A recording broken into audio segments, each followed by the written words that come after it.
Thank you very much. I have with me Senator Aliyu Sabi, who is, I beg your pardon, Senator Aliyu Sabi Abdullahi, who is a chairman Senate Committee on Media and Public Affairs. You're welcome, distinguished Senator. Yeah, thank you, Maka. Now, I think the ground has already been set for us. We're looking, first of all, at the closure of the Abuja airport. It would look like the senators are not very comfortable with that. Were you pleased with the hearing that took place on the floor of the National Assembly, especially the Senate chamber yesterday? Well, thank you very much. I think first and foremost, let's establish the fact that the discussion is still ongoing. We have not come to a conclusion on it yet. But I think so far from the briefing by the minister and the contributions from senators, it is very obvious that a lot more needs to be done. And it's also very obvious that, yes, with due respect to what the minister has and his team have done, that the work was not very thorough, in the sense that the level of consultation was really not thorough. As it is, I remember, I think Senator Gemade, in his contribution as a professional, he said, well, the National Assembly were not even consulted. And, the Nigerian Society of Engineers were not consulted. And these are critical stakeholders, because at the end of the day, it is funds that are going to be appropriated, and there's quite a number of issues that will definitely be, thrown up as a result of one decision. So I think, by and large, there is an attempt to convince us that, yes, it is an option, while most senators are of the opinion that what are the options available to us? Because you could just go and say there are no options. And I think the key concern here has been that Nigeria's economy is in a recession. And by the time you want to take certain decisions, you need to weigh those decisions. Agreed, there will be the aspect of safety, which definitely is a major issue, because no matter how much you want to spend, by the time you begin to lose the life of your citizens as a result of anything, it is something worrisome. But then, it is also important that, yes, because of this recession, from different angles, the life of our citizens have been placed in jeopardy. And so anything that will also worsen it calls for concern. So, and I think this is the difficult situation that we all find ourselves. But I trust one fact, and that fact is that if there is thorough consultation, and if all major stakeholders are brought on board, a lot of options are looked at, I think we should be able to come around it.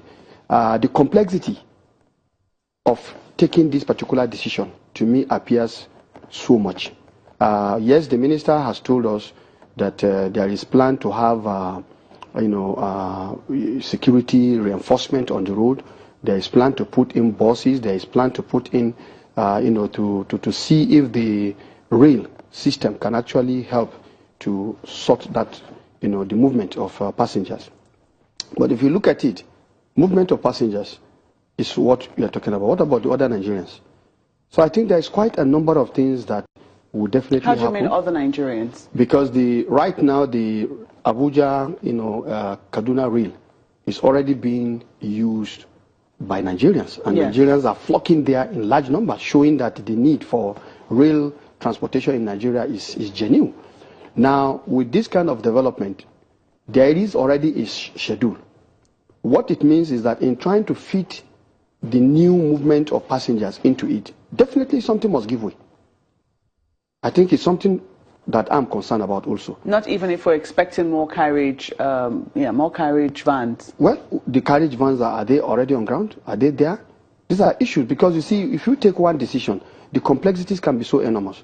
And Nigerians that are already enjoying this, in fact, you can already hear people complaining that I truly want to go there, I couldn't really make it, or I've gone there, they've already gone, and those kind of things. So, you see, in places where you see rail system being attached to the airport, it is a system and is dedicated. To that extent, you will see that nothing stops it because it's been harmonized. In this case, it is like a stopgap measure. And because it's a stopgap measure, the planning has not been properly integrated. And I think that is why we ask for all of these stakeholders to come to the National Assembly and explain to Nigerians so that we can all understand what we are up to, and see if, in terms of cost-benefit analysis, at least if it is worth going through with it. And I think that is what the National Assembly is trying to achieve. I will not be able to say that this is the conclusion because, like I said, it's still a matter in discussion. And I think we need to give the benefit of the doubt to all the parties involved so that at the end, we will arrive at a very agreeable, feasible, practicable, and at least less painful decision. When you talk about consultation, though, quite a number of people tend to be a bit cynical because it would seem that, when we talk about people, not everybody has been carried along. We do know that the Ministry of Aviation did decide that they were going to hold some stakeholders meeting. Shortly after, they said they were going to take a trip to Kaduna to show people who were interested what the Kaduna airport looked like, some of the things that they're planning to ensure that, transition is smooth in that respect. Does it also mean that oftentimes the executive arm of government cannot be trusted to do some of the things thoroughly that it has said it's set out to do? Well, in this case, perhaps let me presume that you are looking at the National Assembly, for example, not being carried along, if I get you right. You talked about the National Assembly and the Nigeria Society of Engineers. Yeah, I'm just giving you examples.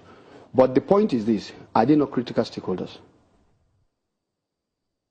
Are they not critical stakeholders? The National Assembly, they are representing the people.